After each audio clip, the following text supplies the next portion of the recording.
почитувана председателке. Само да повторам тоа што го зборувавме во текот на вчерашниот ден.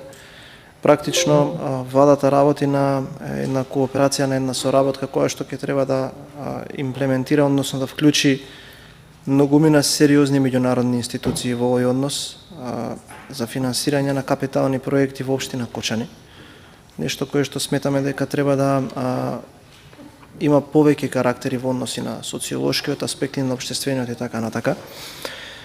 За многу кратко време ќе излеземе со детали во однос на финансирањето на ваквите проекти, така да верувам дека во однос на тоа што ќе биде финансирано, многу сериозно ќе биде земен во обзир и ваквиот проект.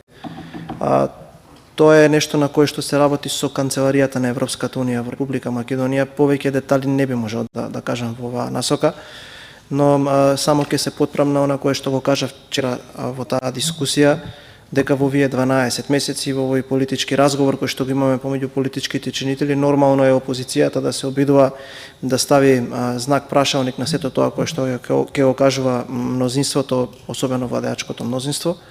Но она што е уште поважно е дека со постапките или со делата кои што ги превземаме во овие 12 месеци, многу често кога прво наоѓавме на критика, потоа со дела докажувавме дека обвинувањата не биле такви, така да ќе го повторам ставот кој што сега, односно кој што вчера го кажав во однос на градот Кочани.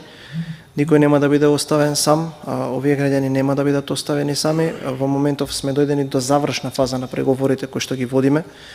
Повторно ќе кажам, со Канцеларијата на Европската Унија за еден пакет кој што ќе биде особено важен за граѓаните кои што доаѓаат овој дел, веднаш што ќе имаме подетални информации за време траењето и начинот на кој што ќе се изведуваат овие проекти, ќе излеземе заедно со представниците најверојатно од Европската Унија и ќе ги кажеме деталите во однос на овие инфраструктурни проекти, така да ова е коректен амандман и ве уверувам дека многу веројатно ќе биде реализиран со тие средства кои што ќе треба да отпочнат со реализација најмногу до крајот или на раниот почеток на наредната година. Благодарам.